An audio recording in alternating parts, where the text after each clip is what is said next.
Welcome back, everybody, to Zlatan's Fight Picks. Thank you very much for joining me again today. Today, we will go over the UFC fight, Stickland versus Magomedov. UFC fight, sorry, not fight night. UFC Vegas. I think it's UFC Vegas 71. Stickland versus Magomedov. So, let's get started. Actually, it's going to be July 1st, Saturday, July 1st. Which will be Canada Day up in Canada. So happy Canada Day on that day. This is a few days before the Americans celebrate their Independence Day. So July 1st, Canada Day, will be Stickland versus Magomedov. We'll get started with the prelims and then we'll move on to the main card. Some of these fights are actually pretty exciting. I wouldn't mind, I'm very excited to see some of these matchups. Looking forward to some of them. Not a bad card, actually. Of course, it's not going to be as good as the card the week after, which is going to be a phenomenal card. Because, Alexander Volkanovski's fighting on it. My Macedonian brother is going to be defending his belt. That'll be next week. So, let's get started. The prelims. We'll start off with the opener and we'll move on to the main prelims, etc. As usual, prelim fight start. This is how I think it's starting anyways.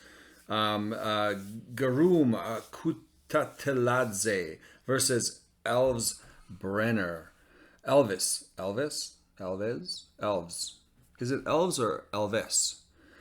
Elvis Brenner. So Kutateladze, 5'11", 72-inch reach. 12 wins, 3 losses, 31 years old. Elves Brenner, 5'9", 72.5-inch reach, 14 wins, 3 losses, 25 years old. Garum has not had a chance to really get his footing in the UFC. He fought a couple of really tough guys, a couple of really close matches, split decisions against top-level guys. This guy's the real deal. We're just at 31 years old. We're just expecting him to start to take off, and I think that he's just been matched up against some really tough guys. At some point, he's going to start a little streak. I think he's definitely a top 10 guy. Elves Brenner taking this fight on short notice. Very talented, very tough. Never been finished. The guy just finds a different level. He just grinds things out, finds a way to win. I really like the way he fights. He's mostly a ground guy, but he can strike. Fairly dynamic. So, I don't know, but Kutateladze is definitely going to be the pick. It's a really high probability pick. He's well-rounded. He's got good takedown defense. He's got good get-up defense. He's great on the feet. Great, nasty leg kicks. Tough guy. He's definitely one of my top picks. So, and I think when we look at the odds, it reflects. I think he's like minus 600. It's ridiculous, but he should most definitely win this fight. But then again, you know how that goes with my most confident picks. Usually they lose. And they're like the highest or the largest favorites, and somehow something happens. Nevertheless, I don't see that happening here. So Kutateladze will be the pick. Next fight, Alexander Romanov. 6'2". Alexander Romanov versus Blagoy Ivanov. Alexander Romanov, 6'2", 75-inch reach, 16 wins, 2 losses, 32 years old. Blagoy Ivanov, 5'11", 73-inch reach, 19 wins, 5 losses, 36 years old. This is, I guess, Alexander Romanov, even though that's a Russian name, he's from Moldova. And Blago Ivanov is Bulgarian. So it's Moldova versus Bulgaria. I mean, the obvious thing is this height difference. Alexander Romanov, 6'2". He's a very big guy, can throw his weight around. If you don't have good defense, if you're not strong, he's going to push you around, take you to the ground and pound you. But one thing we've seen with Alexander Romanov is he does not have a good gas tank. Although we've seen him in certain fights have a good gas tank, but that's when he's put in a lot of work Didn't come in at 265 pounds. Came in like 240, 239 or something like that in one of the fights, and he was he looked really good. But I mean, it's a catch-22. Everyone's like, well, if Alexander Romanov can come in at 239 and really in shape, he can really push the pace. Well, I find that a lot of times when you're fighting big guys in the heavyweight division, if you don't come in at 265 and you're a wrestler, except for, I mean, some exceptions, you generally need that weight to keep people down and to control them, because the guys who are 265 and strong, you get them on the ground and like Lewis, they just get back up because you need a lot of top pressure and you need to be bigger. I mean, a good example of that is Spivak. I mean, I remember Spivak, who was a great wrestler. When he was lighter, he had a much harder time controlling people on the ground because he was just too light. And as he got bigger and heavier, he actually had a better control game on the ground. So even though everyone's there like, oh, Romanov should lean down, I don't know if Romanov should lean down. I think Romanov should get into better shape and still be at 265. He just got to not be as fat and 265 and have a better gas tank. So I don't know if that's necessarily, I'm just looking at it from that perspective. I don't think that's the solution. I think he needs to keep his weight. I think he dominates people when he's 265. He did dominate somebody at 239 because of his gas tank, but you know, I think he's better at 265 if he's got a good gas tank. So I mean, I don't know if that's going to happen. I was really disappointed. Well, maybe not disappointed. I wasn't even surprised when I had a bet on Volkov when Volkov beat him.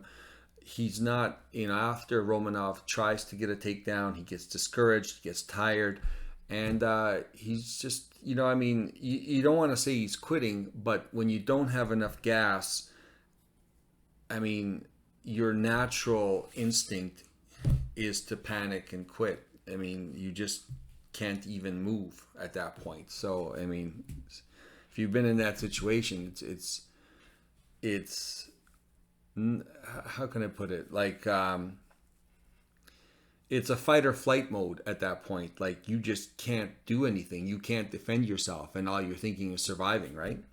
So, nevertheless, Blago Ivanov, I mean, the guy's only 5'11". He's not a huge heavyweight, and you look at him, he doesn't look like he's in shape, but he is. This guy comes in every fight looking the same, going the full rounds, having a good gas tank, and the guy's got a chin like nobody. He's never been knocked out. He's taken the best of the best, except for maybe Francis Ngannou, but everyone else has had a chance to punch this guy, and this guy can take their punches and survive well. And he's got a good ground. He's got a good ground game if he gets it to the ground. He's got a sambo background. He's a champion at one time. He's got a great takedown defense. It's hard to take him down. He can get back up. He's got a pretty good get-up game. I know there's a couple of times where he was held down by Tibura for a little bit, but he can. And Tibura is really good at that, actually. Tibura, who actually beat Alexander Romanov. So, right? He did beat him, I think. Yeah. So, looking at this fight, and then Blago Ivanov is definitely getting up there in age. Is you know, and I don't know at some point when that's going to start to show. He pretty looks consistent. I mean, to me, Blago Ivanov is going to be Blago Ivanov, and I've got more confidence in what I've seen from him every single fight, fighting the top guys, than Alexander Romanov. I think Romanov is just going to always have a gas tank issue. And I think it comes down sometimes to your physical ability, your body. Some people just have a better gas tank. Some people have better lungs. Some people, everything. You know, some people have stronger hearts and all that. Like, I mean, there's certain things that are internal that you can't change. Pick's going to be Ivanov. It's going to be a very close fight. Most of Ivanov's fights are close. Romanov's fights are close. Well, actually, some Romanov either loses or he gets blown out. I guess maybe not so close. Ivanov is definitely going to have a close fight. He always has a close fight. So it's going to be a nail biter. I think Ivanov's going to pull this off. I think it's going to be a full 3 rounds. Ivanov's going to get the decision. Alexander Romanov's got the first round to get him on the ground and try ground and pound Ivanov out of there. And it's going to be hard to do because Ivanov in the first round is going to be fresh himself. He's got good defense. He knows how to fight on the ground, and he's got a good get-up game. So, yeah, I can't see Alexander Romanov winning this. Ivanov's going to win. Probably close fight, though. A lot of big guys lying on top of each other. Or not, actually. I don't think Alexander Romanov will be able to take Ivanov down after the first round. Nevertheless, Ivanov's the pick. Moving on. Joe Anderson Brito versus Weston Wilson. Joe Anderson Brito, 5'8", 72-inch reach, 14 wins, 3 losses, 1 draw, 28 years old. Versus Weston Wilson, 6'1", 73-inch reach, 16 wins, 7 losses, 34 years old. I mean, I don't put a lot of money on, like a lot of credence into the reach. Just that, when you're, 5 inches taller than somebody, I mean, just even if you lean a little bit, this your reach and your leg length. I mean, it's huge. I mean, I always find that whenever they measure the arm length, they're like, oh, well, this guy's like 5 inches shorter, but his arms are like the same height. You know what? I mean, when you're standing there, and great if you just all stand like this. But the fact is that people lean into punches, people lean back and throw punches, people throw kicks. It just, the arm length is important, yes, but just because that's close and the height difference is, you got to play both of them as ratioed, height and arm distance, because your body does play a role in how far you're going to reach as well. Nevertheless, I mean, I almost think that they picked Weston Wilson because of his height. Because the fact is that he's 34 years old. He hasn't made it to the UFC. He's an okay fighter. He's pretty good. He's not a quitter. He's definitely a champ for even taking this fight. I'm sure Joe Anderson Brito has had a hard time finding people that want to fight him because he's so dynamic and he's so dangerous. And nevertheless, people are dropping out. Who's going to take Joe Anderson Brito at the last minute, except for a guy who's desperate to be in the UFC? And he kind of fits the bill, And he's 6'1". He's got something that Joe Anderson is lacking, which is height, and he's such a big height difference. And I think they're kind of really playing on this, and the odds show that minus 1,200 for Brito. Obviously, people aren't buying into this. Well, and there's always a chance to win him. He's one of my most confident picks, but you know how that is. Usually, my most confident pick ends up getting upset in some weird way. So, I mean, if you ever had a parlay and you had Joe Anderson Brito, I would put a tiny parlay and I would swap those guys just in case you had a huge upset. I mean, just a tiny bet on that would definitely pay out huge. So, nevertheless, Joe Anderson Brito, way too fast, way too strong, way too explosive. Everybody loves watching this guy. The fights he did lose, he's lost against, really good competition. Definitely, top 20, top 15 guys. He's in that range. Weston Wilson, he'll have to pull a rabbit out of his hat to win this fight and somehow submit Weston Wilson. He will submit Brito, but I mean, I was watching some of the fights from Weston Wilson. He is good, but I mean, he's good against much lower tier competition.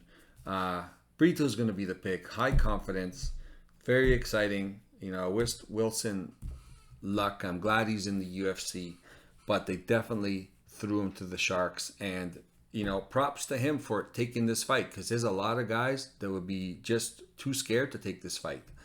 But the Wilson, he's taking it. So good on him. Brito's the pick. Moving on. Next fight, ladies, Ivana Petrovic versus Luana Carolina. Ivana Petrovic, 5'8", 71-inch reach, 6 wins, 0 losses, 0 draws, 29 years old. Luana Carolina, 5'6", 69-inch reach, 8 wins, 4 losses, 30 years old. I guess Petrovic is from Norway, but judging from her name, she's probably Serbian.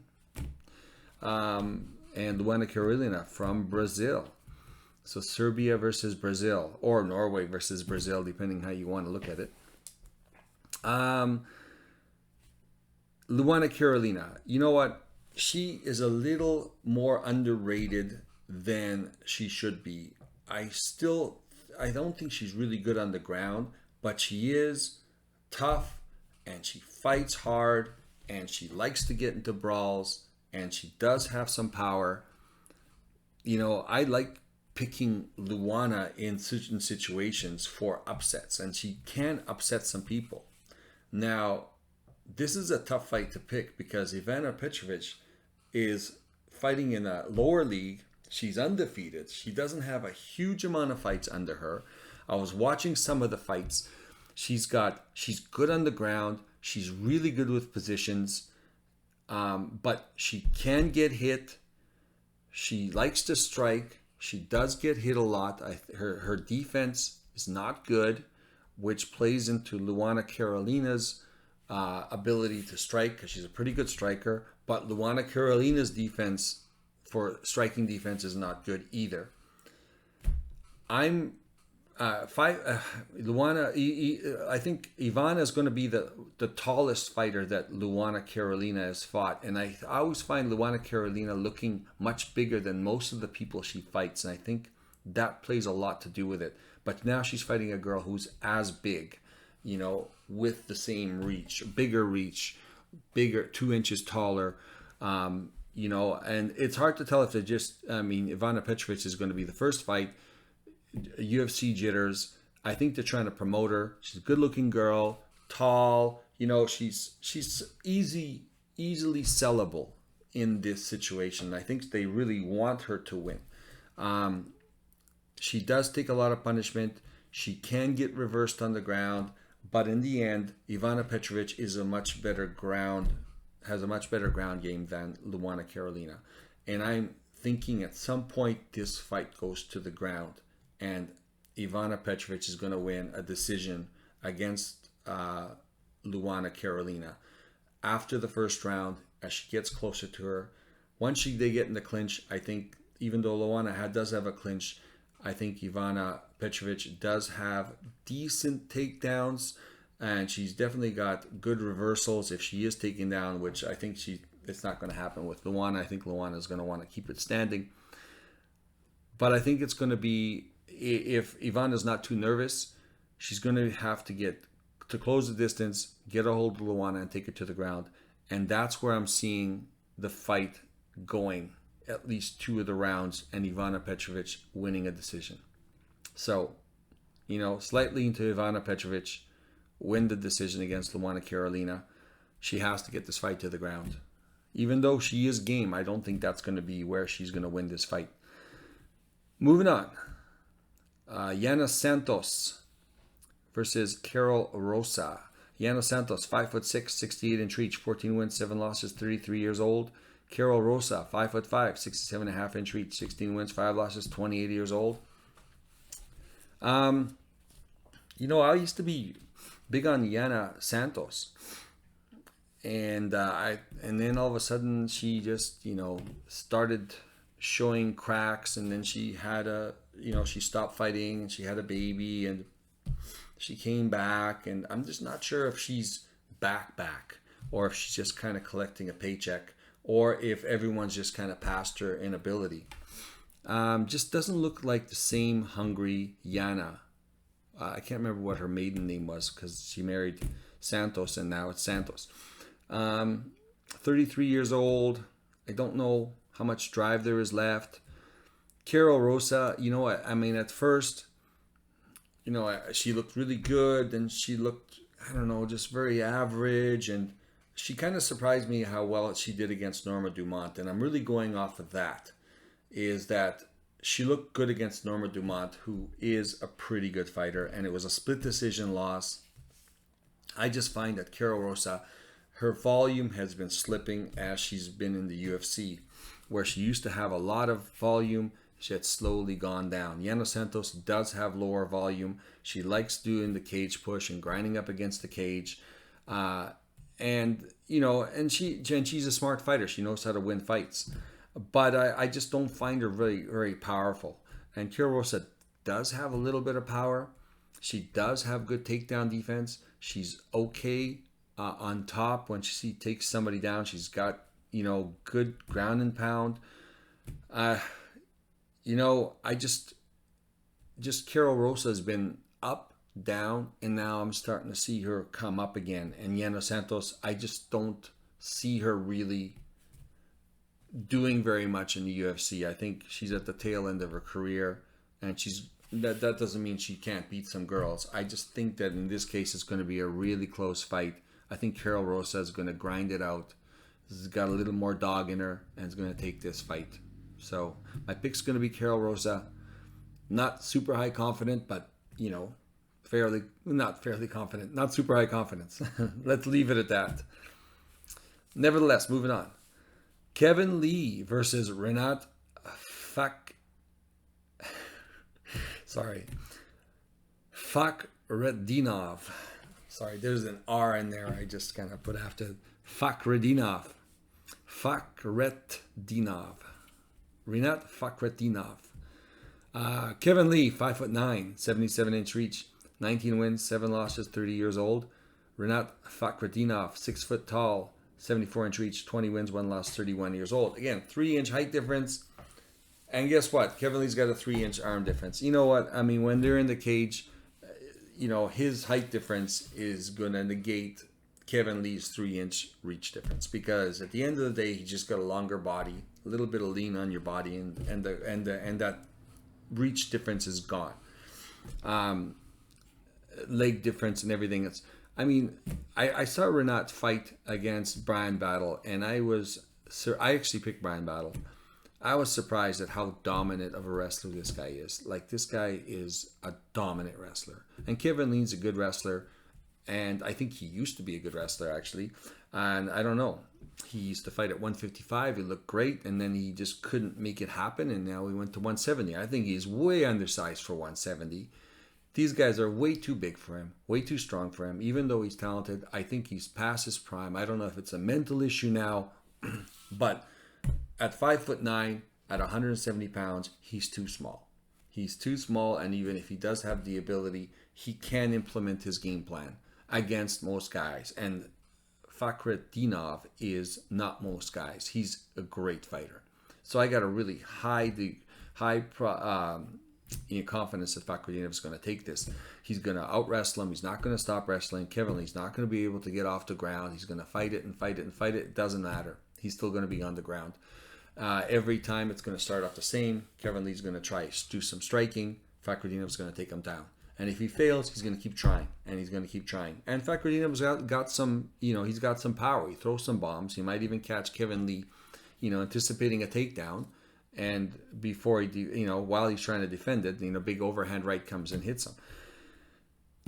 Nevertheless, Fakhretdinov, high degree of confidence. This guy's gonna. I don't even know. These guys are picking Kevin Lee. It's like, what was Fakhretdinov at? He is at minus 200. I mean, I honestly, I don't know why he's not minus 600. To tell you the truth. So, high degree of confidence.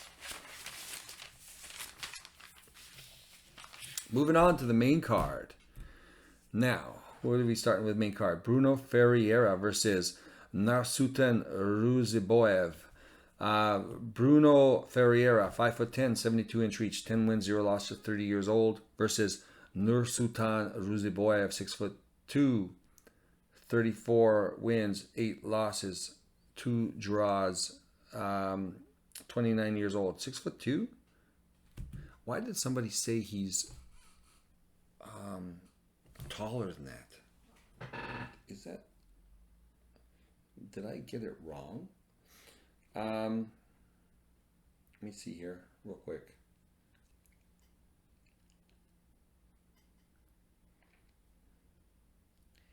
Somebody had said something, and I can't remember where, that they was like 6'4", and I got 6'2" written here. Let me just double check. 6'2", but I think somebody said that this guy's probably closer to 6'3". There's probably a good 4 to 5 inch reach advantage, and I think, Ferreira is used to this. He's fighting. Everyone's bigger than this guy at 100 at the middleweight division. He fought Rodriguez right, last time, and he ended up knocking him out. Rodriguez doesn't have a lot of head movement, not a lot of good defense, and he just thought he could throw down with Ferreira, and he took Ferreira down. Ferreira got back up. Nursultan Ruziboyev has 34. I mean, the guy's got 44 fights. He's 29 years old. He's got a lot of experience. He's super tough. If you ever watch him, he can take a lot of punishment. I don't think he's ever been knocked out. I think he lost a decision. He lost some decisions, and he's lost some. I think he's been knocked out one time. And this was at the beginning of his career. He was submitted one time, and I think the rest of them are decision losses. So this guy's hard to put away. Ferreira, his whole thing is putting somebody away. And Nurziboyev has fought all the rounds, but he's also has had a lot of finishes. This guy actually, out of the 34 wins, I think 32 were finishes. So he's a high finisher. They're both high finishers. It's going to be a very interesting matchup. I mean, we know Bruno Ferreira that he is tough. He can't finish people. He finished somebody that was decently respected in the UFC, so we got that to go with. But at the end of it, he doesn't have a lot of UFC level experience, and he's only got 10 fights compared to the other guy with 44 fights. I think this is going to be a really close fight. Ruziboyev is going to be a really entertaining fighter. He's gonna have to try take Ferreira on the ground. I don't know if he can't keep him on the ground. He's gonna have a height advantage. He's gonna be able, he will throw on the feet. He's got some pretty good striking. He's got terrible striking defense. So, but I've seen him take some shots. This guy can take some punishment. So Ferreira's got to go hit him with the ultimate shot to knock this guy out. It's going to be very hard. But nevertheless, that's what Ferreira does. 10 fights, 10 knockouts. I got to go with the guy I've seen fight in the UFC. I'm going to go with Ferreira with a slight lean. Ruziboyev is going to be very entertaining, very tough. It's going to be a close fight.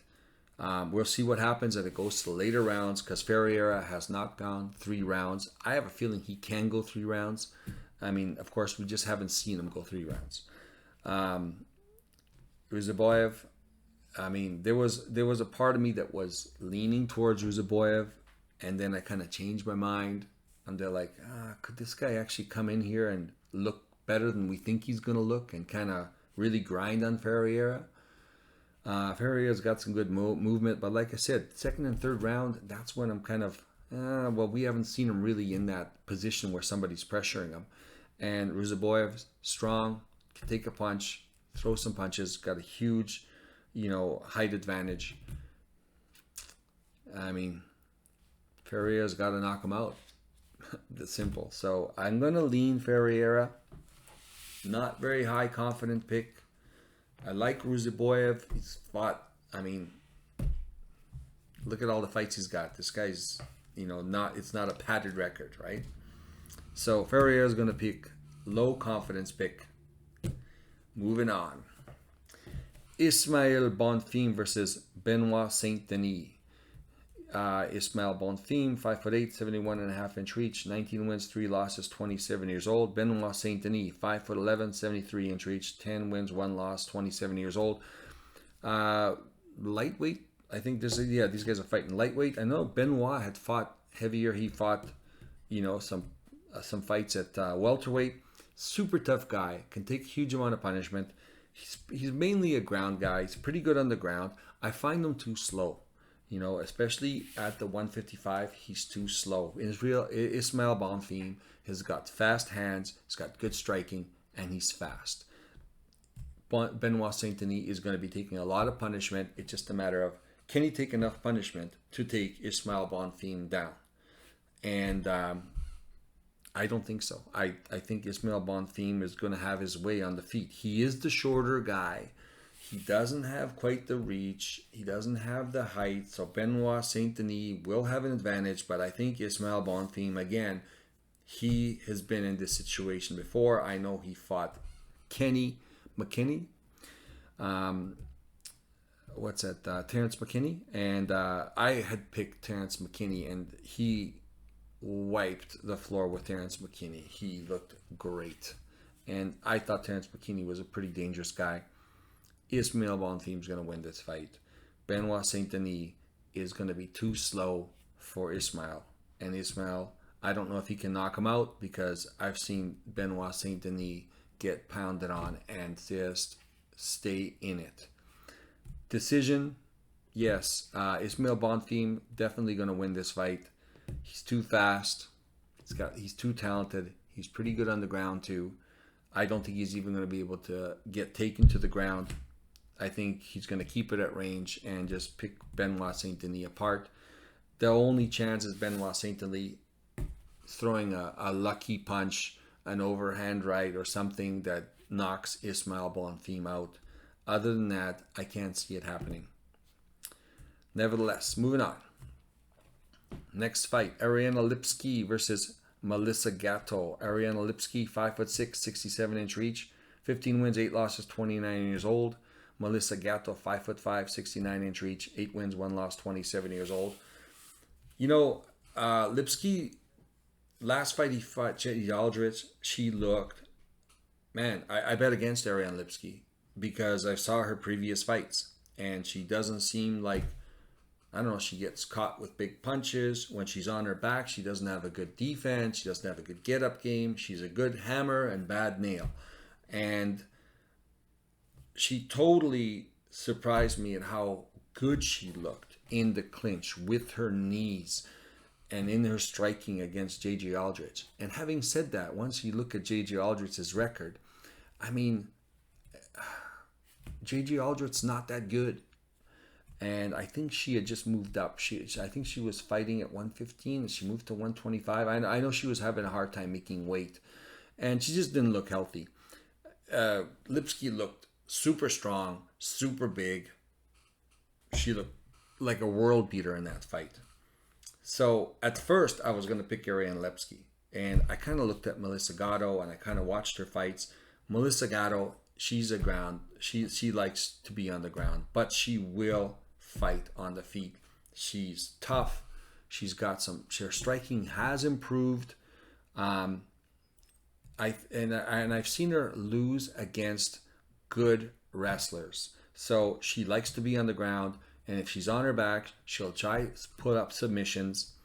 And she's who did she got? Cortez beat her, and even when she had Cortez's back, Cortez was such a good wrestler. She could reverse the position and get on top and just basically outgrind her on the feet. It was a close fight, and it was 1-1 going into the third, and I think Cortez ended up winning. And Cortez is a really high-level wrestler, and that's when Gatto had a problem, is she lost the third round because of the high-level wrestling from Cortez. Who else did she fight that was a pretty good wrestler? And I can't remember... there was another girl. But I think I can't remember if she won that one. Nevertheless, it seemed like she has a problem with really high-level wrestlers taking her down. And I don't think she's not scared to go on the ground because she's so good on the ground. And a few times with both those wrestlers, she was throwing up submissions. And if it wasn't for the fact that they were so good at defense, she could have very well got them out. Nevertheless, she's a pretty good striker. She's not a slouch on the feet. Lipski, she's a pretty good striker too. I don't think she's that much better than Gatto. She's got the dog in her. She's tough. She'll just keep pushing herself. When it goes to the ground, Gatto's got a huge advantage over Lipski. Lipski's got to get on top. Gatto's got a good get-up game. She's good from the bottom, which probably worries me more, that if Gatto gets on the bottom, that she'll be comfortable with playing the jiu-jitsu game and possibly lose the rounds. But nevertheless, Lipski was going to be my pick, but I kind of flipped it in the last little while. I think Gatto's going to win this one. Lipski only has one fantastic fight that I saw her in, which was J.J. Aldrich. All the other ones weren't that great. And until I see another one, I just don't know if she's going to be that dominant against everyone else, or it was J.J. Aldrich. She has improved, though, granted, and she looked big and really strong, and in the clinches and the knees, she looked awesome. Miss Gatto is going to keep it at range. I think when they get in the clinch, I think she can get it to the ground. I don't think Lipski's got a good get-up game. Gatto's going to get on top, and I think Gatto's going to win this. It should be a close fight. It'll go full 3 rounds. I can't see anybody finishing. These women's fights are hard. I mean, they're always close. That's where they're at the bottom of my parlays, right? So Gato's going to be the pick. Slight lean towards her. I think Ariane Lipsky, I mean, she could pull this off. We'll see after this. Then I'm a believer if that can happen. Moving on. Max Griffin versus Michael Morales. Max Griffin, 5'11", 76-inch reach. 19 wins, 9 losses, 37 years old. Michael Morales, 6 feet tall, 79-inch reach, 14 wins, 0 losses, 24 years old. Max Griffin, 37 years old. He's at the end of his career. He still looks good. Does he look as good as he did 2-3 years ago? No, I think you see him starting to fade a little bit. Is his chin still there? Seems like it. Does he have the dominant performances and the real dog eat dog performances? I did not like he used to, where he used to just stand there and take massive shots and give massive shots and just, I don't know, I see him slipping a little bit.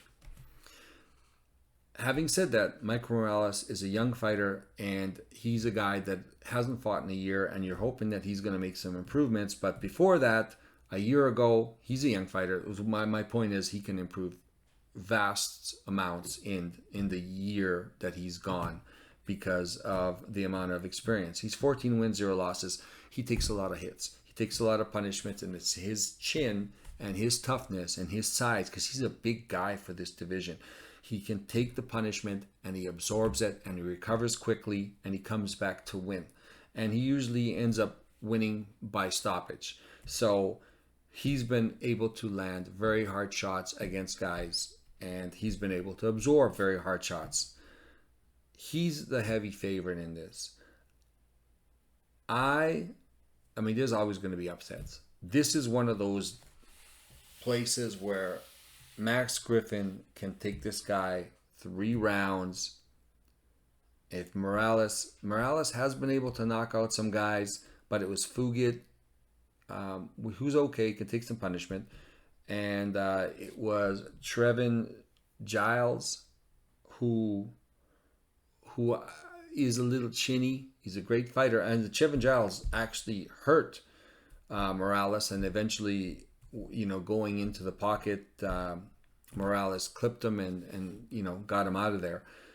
I think Max Griffin can take a better shot. I think Max Griffin moves a lot. It's going to be a closer fight than everybody gives this credit for. Morales is going to get hit, and I think Griffin won't be able to knock him out, but he will be able to take rounds. And I'm going to go for the upset. I think Max Griffin has got one left in him. Morales, 14-0. He's going to lose his O at one time as he goes up the rankings. I think this is about the time he could lose it. He's young. If he allows himself to get hit as much as he has, he's going to lose this fight. I can't see him coming back and knocking Griffin out. I mean, props to him if he does. That'll show you exactly what level he's in. I'm going with Griffin for the upset. It's going to be a close fight. It's going to be a decision, maybe a split decision. Griffin in a split decision. My final pick. Moving on to the co-main event. Damir Ismagulov versus Grant Dawson. Damir Ismagulov, 5'10", 74-inch reach, 24 wins, 2 losses, 32 years old. Grant Dawson, 5'10", 72-inch reach, 19 wins, 1 loss, 1 draw, 29 years old. Damir Ismagulov, I think he's one of the best guys in that division. Straight up. So when I saw this matchup, everyone's like, Grant Dawson's good on the ground. I don't know, like Damir Ismagulov is good on the ground. And he's got great takedown defense. I mean, the guys that were taking him down were the guys who were contending for the title, right? It was, what's that guy? The Georgian guy. He just fought. He's just a takedown machine. And he kept taking Ismagulov down. He tried to take him down multiple times. He managed to take him down. And Ismagulov looked really disheartened in that fight. And I think he retired. Everyone says like he retired because of an injury. I think there might have been an existing injury, because I think he retired because he just got sick and he was just felt like if I can't beat this guy, I can't be the champ, and I'm only here to be the champ, kind of thing. That's what I thought it was. But then I heard that he had a injury that he was recovering from. So I don't know which story is true. But after that point, he was really disheartened. I think he was disheartened at the performance he gave, that he couldn't stop this guy from taking him down, because he normally stops everybody from taking him down. He's got great takedown defense. He's got great hips, and he's a good striker. He's got a great jab. He's very unassuming, but the guy is very effective. Grant Dawson, he has to take you to the ground. He has to pound you. He has to submit you. He's got to take you to the ground, and against a guy who's got super takedown defense. And I don't think Grant Dawson is that good of a takedown guy. I think he's okay. I think he's fighting a lot of guys he can take down. He's tough, takes a lot of punishment, takes a lot of shots. This is my most high confidence pick. Ismagulov's going to kill him. I just can't see Dawson winning this fight. Apart from Ismagulov coming off a severe injury that I don't know about, and he comes in just on the last, because I think this is his last fight on his contract, just to collect his last paycheck and leave. Apart from that, if Ismagulov comes like Ismagulov, he's going to kill Grant Dawson. There's no way Grant Dawson's going to win this fight. I'd put a huge bet on it. What is that? Ismagulov is minus 125 last time I checked. It could be different now. That's a almost pick 'em odds. Yeah, I totally take this guy. Grant Dawson, he's good, but I think he's out of his league here. Providing everyone comes in the way it's supposed to come in. Nevertheless, moving on. Final fight. Main event. Sean Strickland versus Abus Magomedov. Sean Strickland, 6'1", 76-inch reach, 26 wins, 5 losses, 32 years old. Abus Magomedov, 6'2", 78-inch reach, 25 wins, 4 losses, 1 draw, 32 years old. Almost the same height. Abus has got a couple inch reach, 32 years old. Abus came in the first fight, and I think I bet against him. So just because I saw him get knocked out against a really old timer striker, so I was questioning his chin, but maybe it's one of those one-offs, right? But he has knocked out tons of people. He's a dynamic striker, kicking, punching, knocking people out. He's very tall. He's got a long reach. He's dangerous. Sean Strickland is the opposite of that. He's not dangerous. He's very unassuming, but he's got a good defense, and somehow it's hard to land punches on him. It's hard to land kicks on him, and he keeps moving forward. And I don't know how he does it, but he just wears on people. He just doesn't stop going forward, but he never stops throwing punches. So he's always touching you and touching you and touching you and touching you. And he's not knocking you out. He's just outstriking you. And he can go 5 rounds, and he keeps getting better and better. Abus Magomedov, I don't know if he's fought 5 rounds. I think if Abus Magomedov doesn't knock Sean Strickland out in the first round, or possibly through the second round, halfway through the second round, I think Strickland's going to win this fight. Because if he can't do that, Strickland's just going to out-volume him.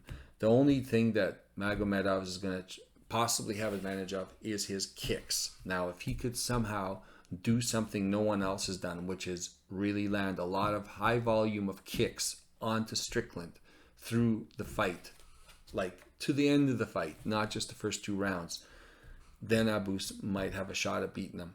But I can't bet against Strickland, because the guy is consistently consistent, and he does the same fight with everybody, and it's only a certain elite people that can beat this guy. Certain people. And he lost against a close decision victory against Cannonier. I bet on Cannonier. The fight was split decision. I didn't think Strickland was going to be as good as he looked. And again, he showed that it doesn't matter how good you are. Apart from knocking him out, and only 2 guys have done that, I think. But the last time was a former champ. He knocked him out, got knocked out. apart from a guy like that, and then again, Magomedov kind of plays into that. He's the kind of guy that can knock people out. Now, is he the kind of guy that can knock out the top 5 in the UFC? There's a lot of other guys he can knock out, but is he that guy? We're going to find out. I got a slight lean towards Stickland. I think Stickland can pull this off. He's shown over and over again that he's a tough guy, he can take some shots. I'm going to lean towards Stickland on this one. He showed me so many fights. He's consistent. He's there to collect a paycheck, but he's also there to win because he wants to keep winning. He likes his job. Abus Magomedov, I haven't seen enough in the UFC from him. He knocked out Stoltzfus. Stoltzfus, he's not even in the UFC, right? But, they got to see how good he is. And we're going to find out real quick. But Strickland's a hard match for anyone. So Magomedov has either got to knock him out or be 5 rounds tough with powerful kicks against Stickland. And Stickland, I don't know, man. The guy just keeps going forward, take the shots. He's got good defense. He's got that, hand fighting defense. He's always, got his hands up, takes a few shots, inches forward, throws a jab. And yeah, he's a tough guy. It doesn't look like a tough guy to fight. And for a real powerful striker with a gas tank, he might not be, but it's hard to tell with Magomedov. Nevertheless, I think I'm going to go with Stickland. Slight lean. Let's go over the board. What are we at? We're doing making good time.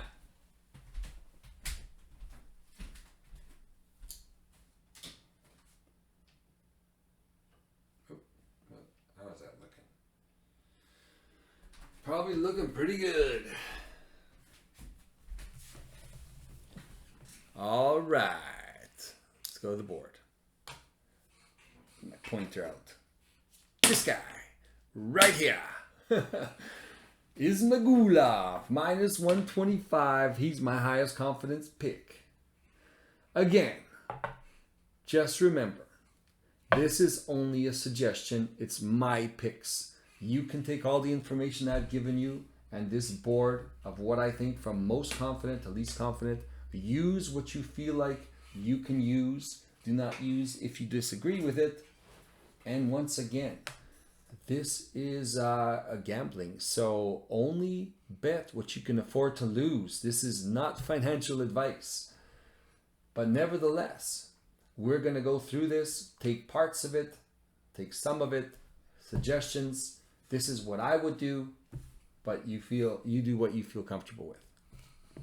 Nevertheless, we got Ismail Azmagulov, 60%. He is a very high confidence pick. I could have put Brito up there. I could have put this guy up there. All these guys are real super high confidence pick. But at minus 125, what a great move that would be.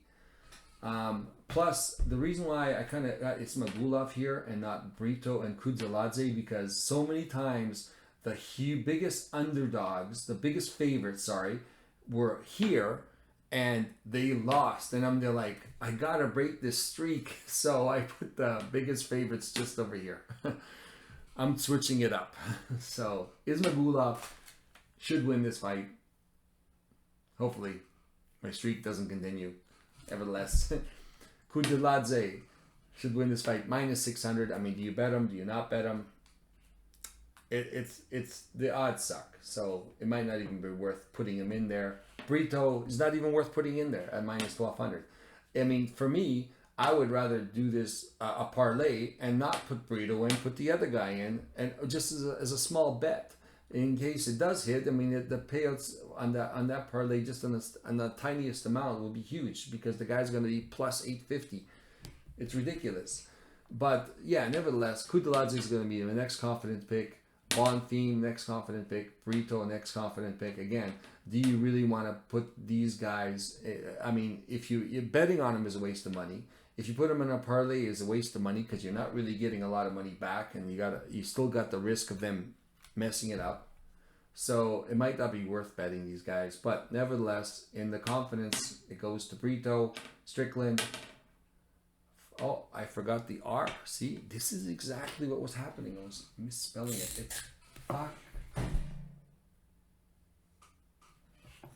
Redinov. There we go. There we go. Moving on, Ferreira. I mean, I'm counting on him to be able to beat the newcomer. He showed me that he does have a lot of power. Moving on, Griffin, Ivanov, Gato, Rosa, Petrovic. The ones with the lines, these are the underdogs. So this is, I mean, he's almost a pick'em. Griffin is an underdog, plus 200. Ivanov, plus 110 against Romanov. Everybody else I picked this time is a favorite, and you know I don't like that actually. I like it when I pick a lot of underdogs, just because number one, I'm thinking they're gonna win. Number two, the odds are so much better when you're picking underdogs. But in this case, in this fight, most of them are favorites. Unfortunately, like for this, Petrovic at minus 220, I mean, it's ridiculous. I mean, to me, it's going to be a close fight. Rosa, minus 170, it's going to be a close fight. These are virtually pick-em fights. Gato, yeah, I could see that. You know, Fakhretdinov, actually minus 200 is a good value. Stickland is good value. No, Brito is too risky. Bonfim, you know, that's about right. I think he's going to win. Kudladze is no value there. Ismagulov is a great value. So I mean, I was kind of disappointed in these two with the way they've got them at minus 220 and minus 70, right? Minus 170. It's a little ridiculous, but nevertheless, there's not a lot of meat on the bone kind of thing, right? Left when you have those odds to deal with, right? So nevertheless, only two underdogs this time. All right, let's see, anything else? No. Don't forget to smash that like button. It helps me out huge with the algorithm. Feel free to share the video. That's a big help as well. If you know somebody you want to share it with, send out the video to them. Hit the subscribe button. It's free to subscribe, and you can get notifications if you want. When I do make a video, you'll know. You'll know when it's out, since I'm not very consistent at the days I put it out. At some point when things work out a little better for the channel, maybe it'll be worth me putting more time in it and making it a little better. But right now, this is how much time I got to get this done. Nevertheless, thank you very much for joining me. We will see you next week for the recap. Have a great long weekend. Happy Canada Day. Enjoy the fights, guys. Thank you.